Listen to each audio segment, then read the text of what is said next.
Yes, as Daniel said, I am going to present Landmann-Kalischer's book, Philosophy of Values. This is a book which has not been translated, but which is now being translated, I think. But I will use the German original version. Here is, a moment, perhaps. This is better for you now with the slides. It makes a change. I'm going to start giving you some biographical information about Landmann-Kalischer because she's not really very well known.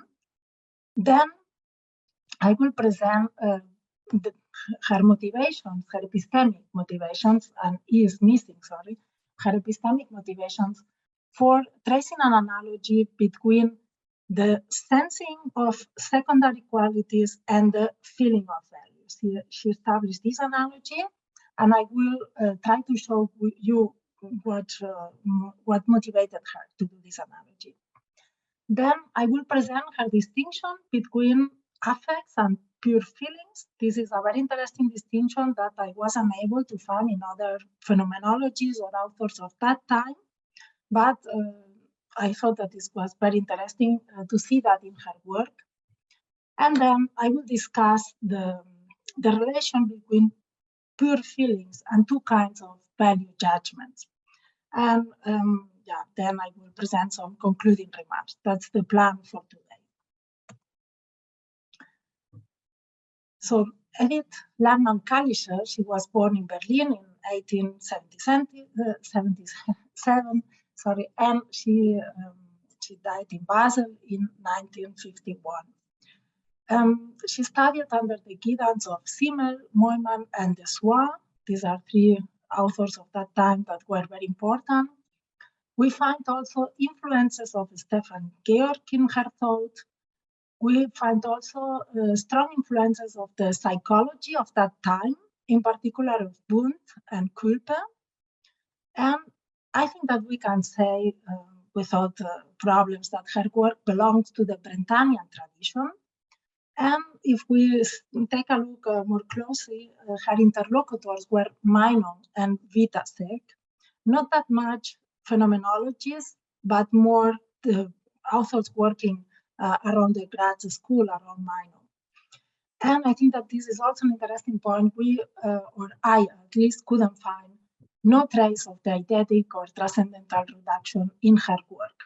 This is one of the reasons of why I prefer to see her as a woman philosopher working close to the grad school rather than to an early phenomenology. She was not in the tradition of Stein, Conrad, Martius, Walter, Vogtländer. She was not in that tradition. Okay. But she was in the Brentanian tradition and she was very close to the grad school. If you're interested in some quick sketch of her biography, there is an article by Hartung, Gerald Hartung, where he discusses and presents a bit of Landmann-Kalischer's intellectual biography.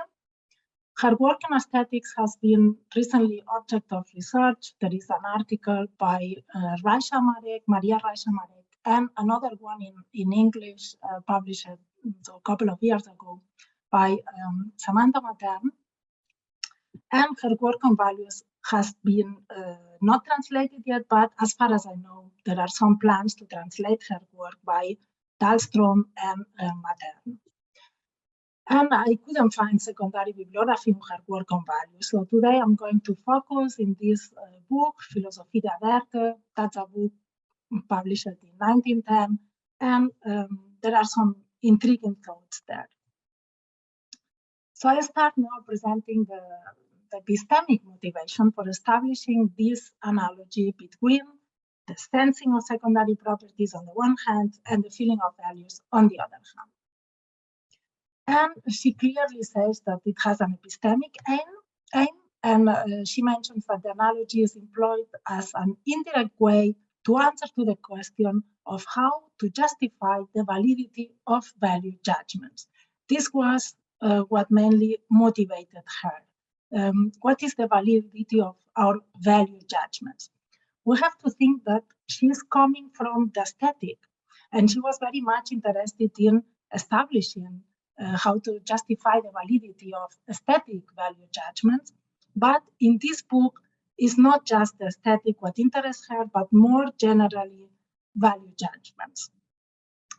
And we will see, and I hope to make that clear today, that trying to answer this question, she comes to ascribe objectivity to feelings. And this is a quite interesting claim, that feelings are not just merely subjective, but can have also an objective side, and they can also present us objective information about the world. And if you take a look, the analogy is quite interesting.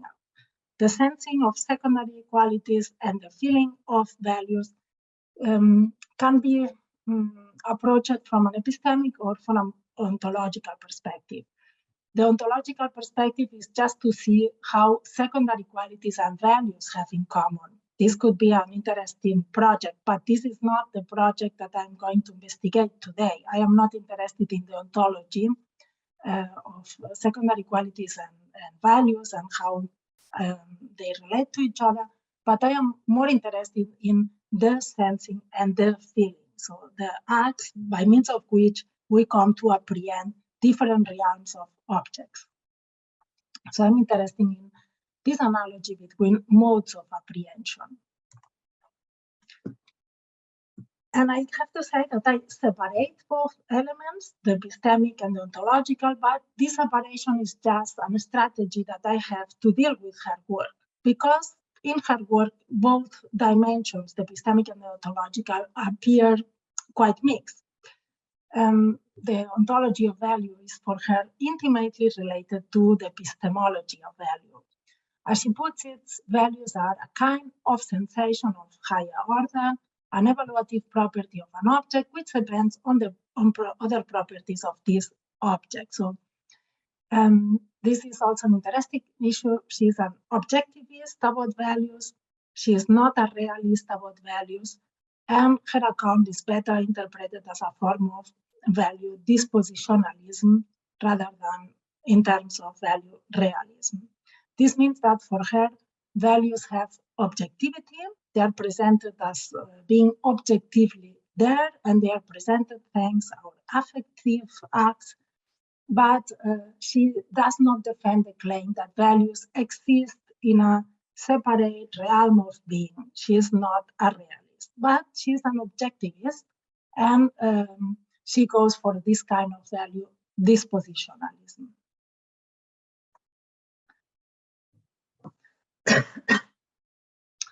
For her, we call a thing valuable by virtue of an immediate feeling, unmittelbares Gefühl, that this thing is able to evoke in us, analogous to how we call a thing green, sweet, or hard, by virtue of an immediate sensory impression, so unmittelbares Sinneseindruck. So we ascribe value to objects on the basis of the feelings that these objects excite in us. And here there is a clear analogy in the same way that we ascribe colors and smells to the objects on the basis of our sensations. Just as we consider our sensory perception not as a mere subjective state, but as able to providing us information about secondary properties, and we form judgments upon these sensory perceptions, she is claiming that our feelings are able to do the same. So they are able to provide us information, and we can form judgments upon our feelings about values. She, in her book, acknowledged that the analogy cannot be taken for granted, that is a difficult analogy, and that it has to face several objections.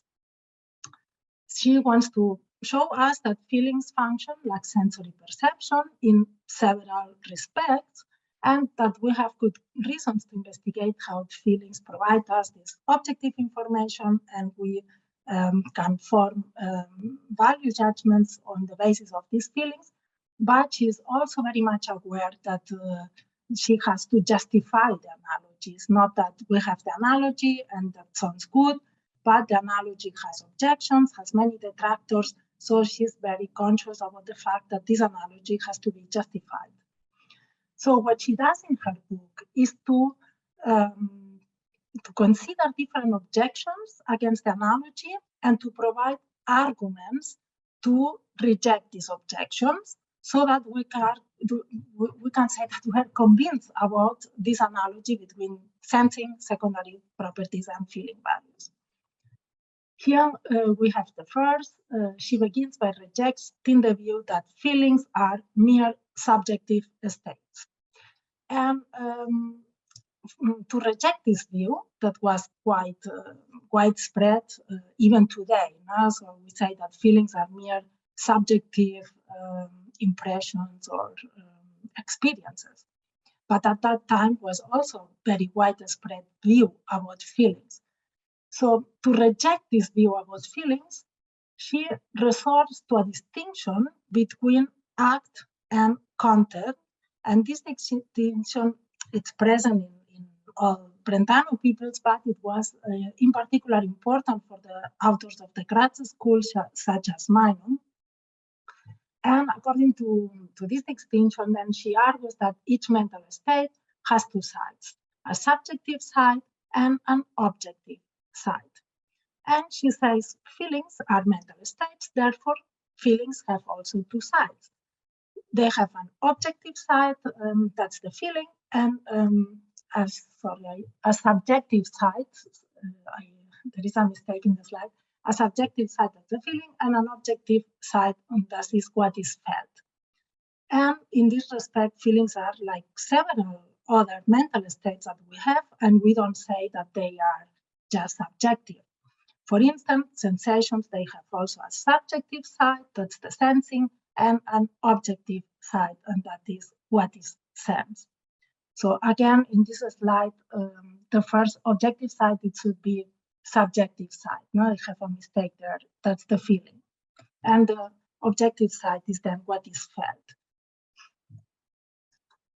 Here we have the second objection, and she tries to dismiss the view that, unlike sensations, feelings presuppose a stronger involvement of individual concerns, and as such cannot provide objective information about their object.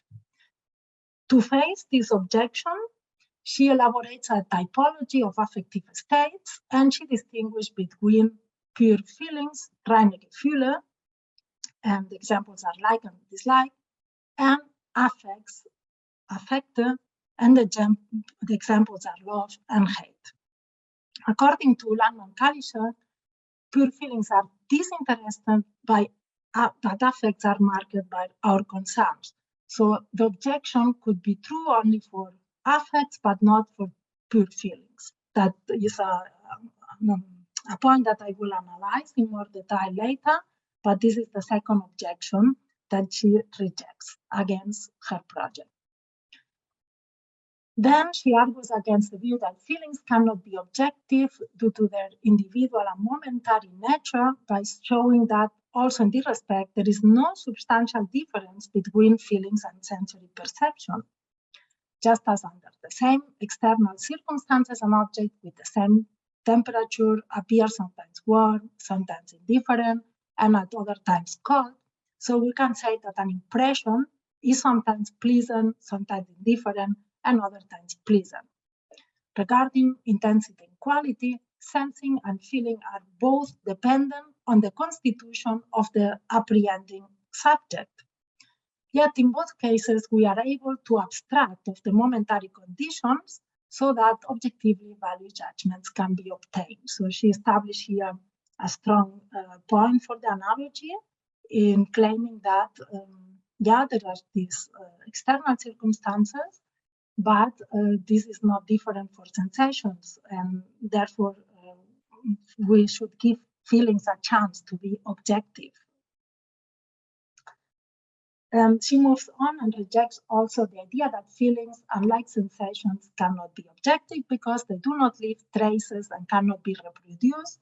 This is an objection that deals with psychologists of her time, but it's also interesting to see that in her view, all physical and mental states leave traces in the mental economy, so to say, and feeling is no exception. And for her, we have a proof of the fact that feeling can leave a trace in education and in emotional habits. So we are able to educate ourselves because feelings are able to leave traces in our mental economy. Moreover, we are predisposed to experience those feelings that we have already experienced. So this shows that when we experience some feeling, this leaves a trace in our psychology. And feelings can also be reproduced depending on whether we have a similar stimulus to those that evoke that feeling. Since the reproduction of a mental state tends to actualize the mental state in question, the same happens in the case of feelings. So here she wants to claim again that there is no crucial difference between sensations and feelings. There is only a question of nuance, but they work in quite similar ways. Then she develops two more arguments against the view that feelings, unlike sensation, are not objective because objectivity presupposes lawful relation. This is also a point that she develops discussing psychologists of her time. So against the view that feelings can arise in response to any stimulus, she shows that feelings can be distinguished not only on the basis of their being felt as pleasant or unpleasant, but also they show difference in their intensity, in their direction and reach, and on the basis of their psychological conditions. So she claims that if we can distinguish different forms of feeling, then what elicits the feeling is not whatever, but they have a specific stimulus. But again, this is a very inside argument that she develops against psychologists that were developing their philosophy and psychology at the beginning of the 20th century. And against the idea that it's difficult to establish a relation between feeling and stimulus because feelings tend to merge, she argues that emerging into a general state is typical not only of feelings but also of sensations. Here, her example is when we listen to a melody, we cannot always distinguish the different tones or identify the different instruments being played. So sensations seem to merge too. So again, here feelings do not function in a distinctive way different from sensory perceptions. So the analogy between the sensing of secondary qualities and the feeling of value can be employed as an indirect way of examining the objectivity of feeling. And just as sensory perception is regarded as objective, and we can obtain valid judgments on the basis of our senses, so she argues we can obtain value judgments on the basis of our feelings. She tries to establish this analogy as a basis to claim that feelings provide information, and not only that, but serve us to establish and to form value judgments. So I focus now on this distinction between affects and pure feelings.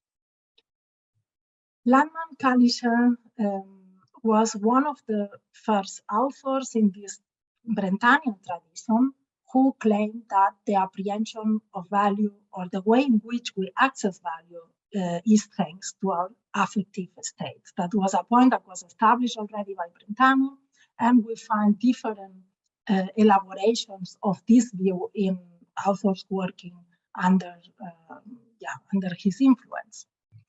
And in her model, the affective state, which is intentional and cognitive, is a feeling rather than what we today call an emotion. And we will see that now what is this feeling for her, and in which sense we have to distinguish that for the affects. She claims that these typologies developed drawing on differences regarding how the self is involved in each one of these affective states, in affects and in pure feelings. And the distinction is derived from another that was commonplace in aesthetics since Kant, namely between interesseloses Wohlgefallen, commonly translated as disinterested pleasure, and other interested considerations or interessierte Betrachtungen. So we see that it's very interesting because this idea that feelings are responsible for making us values accessible is developed in Landmann-Kalischer, taking into account this aesthetic idea of a disinterested pleasure. And I think that it's quite original because I couldn't find this in any other author of this tradition. So affects. I start with the affects. Affects are based on the relation that a subject has with an object. A necessary condition for having an affect is that we judge the being of a thing in relation to our own being. This relational aspect is here important. Therefore, she claims that affects can only provide information about this relation, but not about the object itself.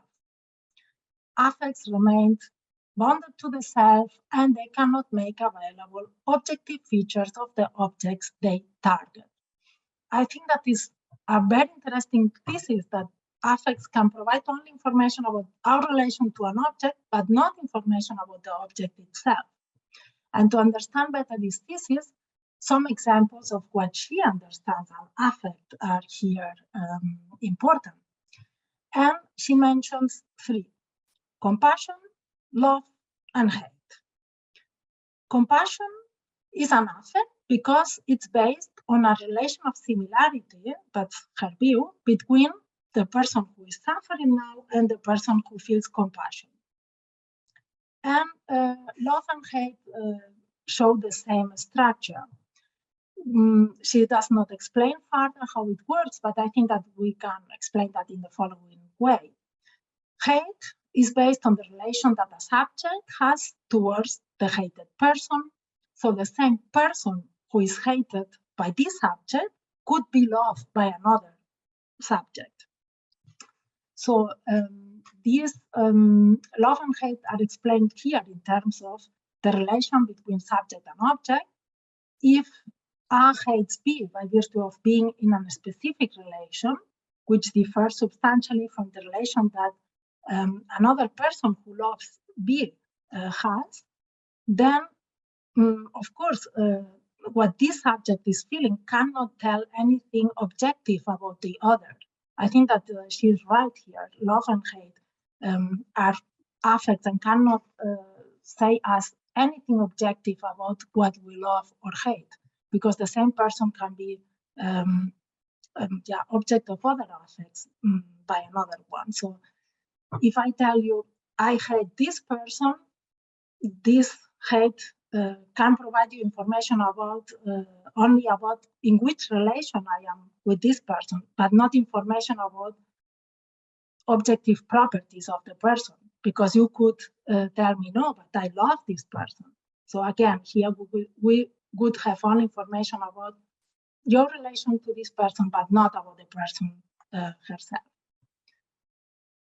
Then we have this other category that are pure feelings.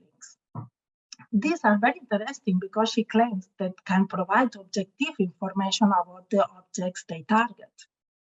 And pure feelings are able to fulfill this cognitive function because they work like a disinterested pleasure. That they are disinterested means that in all them, all judgment about the existence or non-existence of oneself and the targeted object is disconnected. So we do not judge about the existence, and they do not require that we judge a thing in relation to ourselves, and in them, any concern about the self is deactivated, it's not there. Then they are able to focus on the object and provide us information about objective features of the object. I think that it's really interesting to see how she defends the idea that pure feelings can provide us information about values by working with this idea of disinterested pleasure, which is an aesthetic idea, in fact. So here are some examples. She claims that a dislike experienced towards an unfair action is a case of pure feeling. According to her dispositionalist model of values, the disvalue of an action is founded in this dislike. The action is unfair because it evokes a dislike in us. And in her account, a dislike towards an unfair action is a case of pure feeling in which no individual concern is involved. So this is the kind of pure feeling that she's interested in, dislikes and dislikes, that has nothing to do with just bodily pleasure, but they are a kind of more cognitive, more intellectual form of disclosing or showing us that something has a value. Here we can see the difference between pure feelings and affects better. We might dislike an unfair action even if it has no consequences for us. We might dislike it even if the unfairness concerns persons whom we do not know, individuals to whom we are temporally and spatially distant, yet the same action which we dislike might elicit affects such as hate when we are concerned with ourselves. This hate reflects the relation in which we stand to the unfair action. For instance, we hate the action because it violates our rights or rights of people whom we care about. And here she attributes to pure feelings, but not to affects, the cognitive function of revealing the values of an object. And for her, these pure feelings provide a kind of first intuition about the value of an object. We will see later they are not able to provide us with full information about the value of an object, but it's a kind of first intuition to get the value of the object. And drawing on this distinction between affect and pure feeling, she elaborates a further distinction between the affectively evaluated and pure values.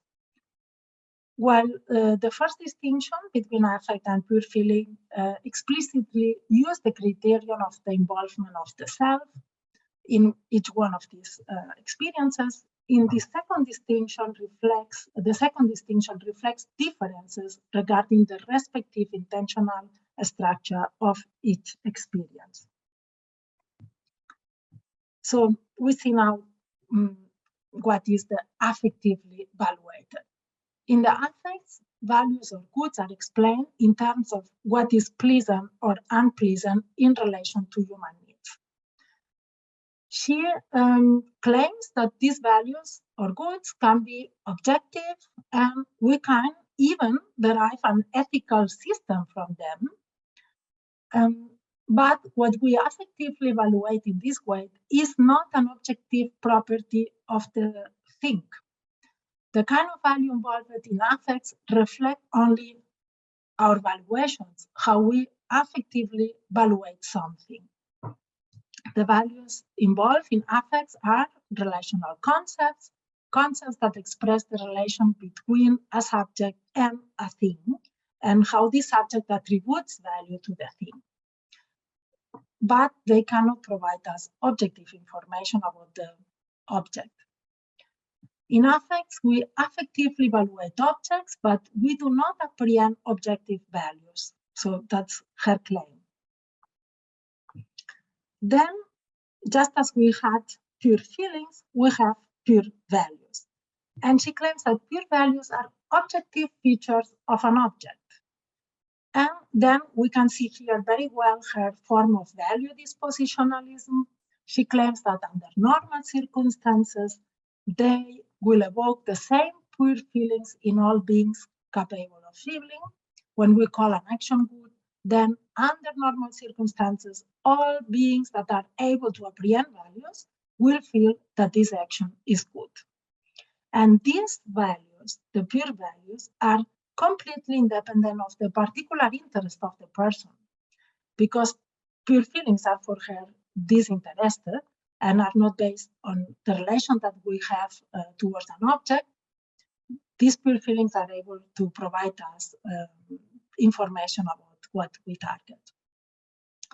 So from this distinction, she defends the idea that objective judgments of value can be derived from a judgment of feeling as long as this feeling is a pure feeling. So she moves towards this direction. Okay, we have now these pure feelings, they are able to apprehend pure values, and this is the kind of thing that we are interested in when we want to justify value judgments.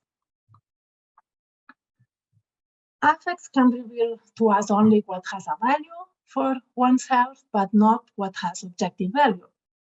Only pure feelings have the cognitive function of disclosing pure values. However, we should not have the impression that affects are meaningless. In her model, affects can also fulfill a kind of cognitive function. It's more modest cognitive function than pure feelings, but they are not meaningless. So affects might have moments in which are free of individual concern, and they can reveal new values. She claims that, but she does not specify how this happens. But okay, it seems that affects are in the end not something that we should try to avoid to have, because they have some kind of meaning and a sense.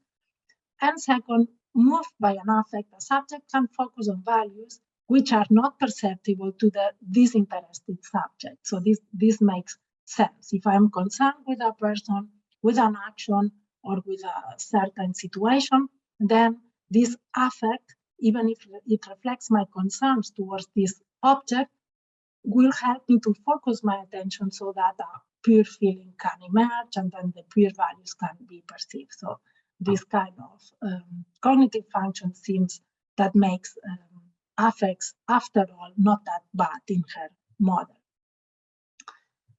I come now to the relation between pure feelings and two kinds of value judgments. So having started that the affective experience responsible for allowing us to access values is a pure feeling, the relation between this feeling and value judgment has to be examined. And this entails an analysis of the kind of objective information provided by pure feelings, an analysis for which we will draw again on the analogy with sensory perception. So perhaps I should say that when Landmann-Kalischer speaks about objectivity, she does not mean a reality which is independent of the human being, but she also does not mean an agreement between different judgments. So she's not a realist, I already said that, but she's also not a constructivist about reality. And she says that objectivity has to be understood as having a double nature. One which is intuitive, and another one which has to be obtained. So, and according to this double nature of objectivity, she will distinguish two kinds of value judgment which are based on these pure feelings. She identifies first a primary value judgment that is called primäres Wertgefühl, which is analogous to the primary sensory judgment, and which, like the latter, entails a relation of a feeling towards an object.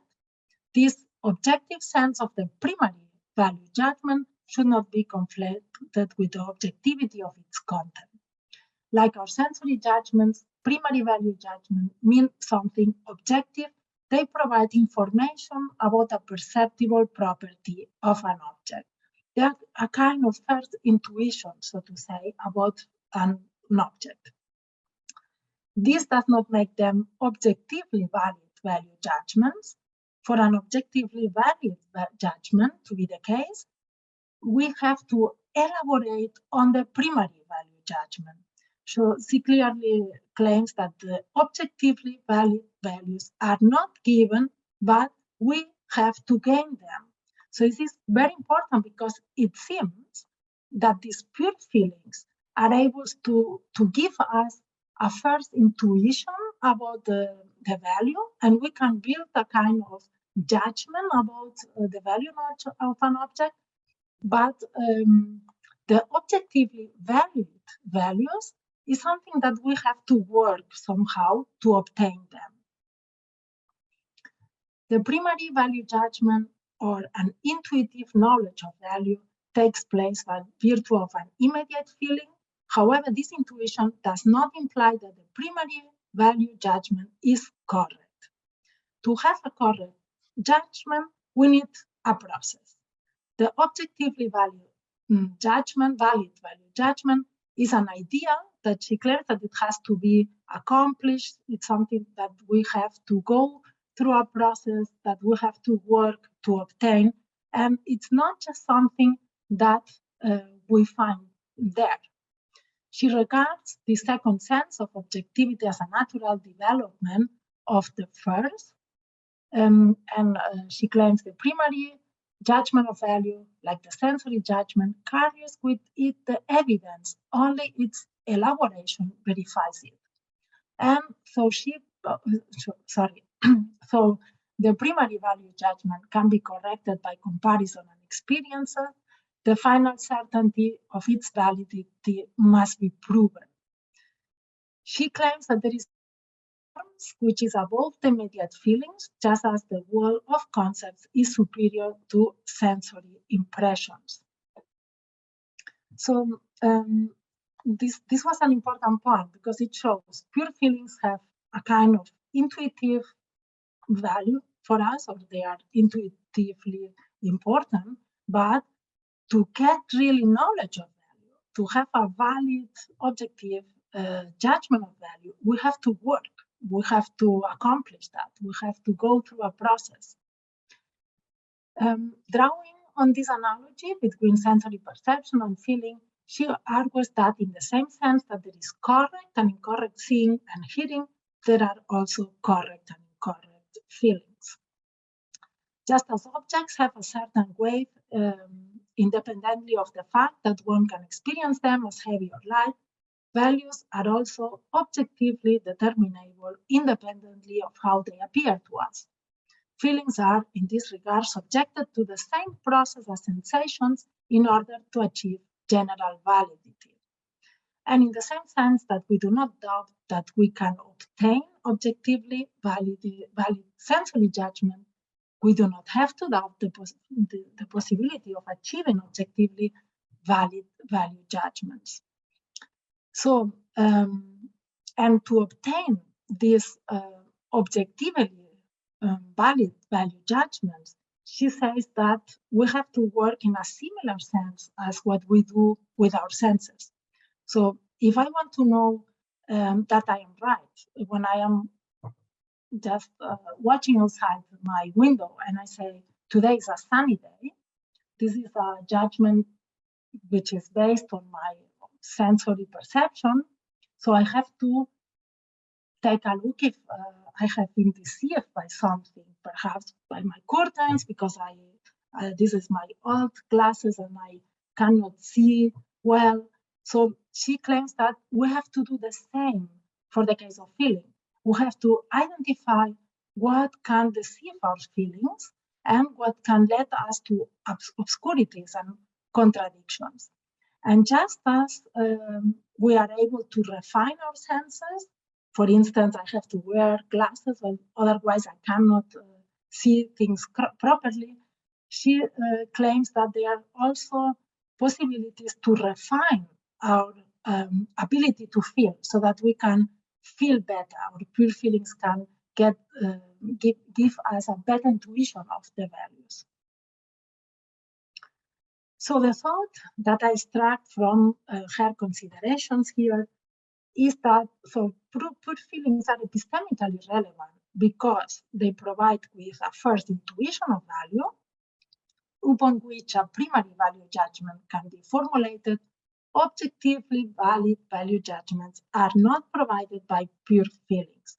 They must be obtained by putting the feeling under a series of normative demands for which both affective and intellectual activities are involved. Thus, our intuitions might put us on the right track initially, but they do not provide objectively valid knowledge of value. And I think that this is a very interesting thesis compared to the several authors who were just really relying on the strong cognitive function of our feelings, who were claiming, yeah, feeling can give you objectively valid knowledge of value. She is much more moderate about this claim. She said, okay, feelings put you in the right direction, but you have to work. And this work requires that you analyze which are the sources of deception, can you refine your feeling, but also that you subject that to some specific norms. So I come now to my concluding remarks.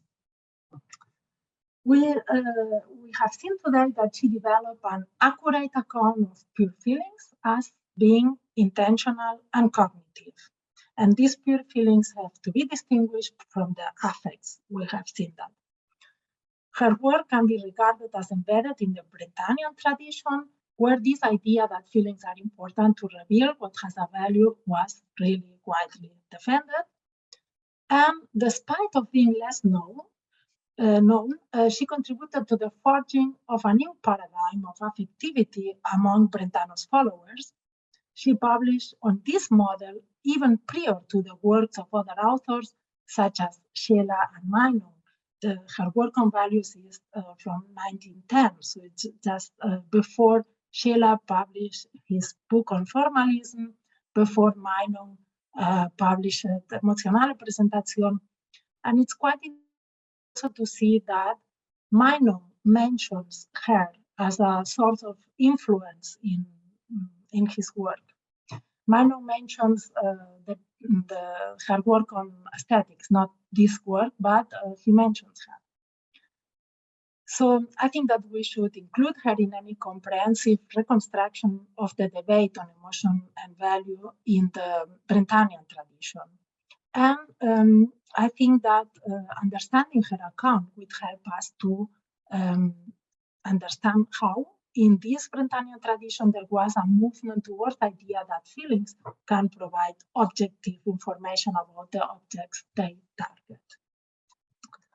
Okay, so that was it. Thank you for your attention.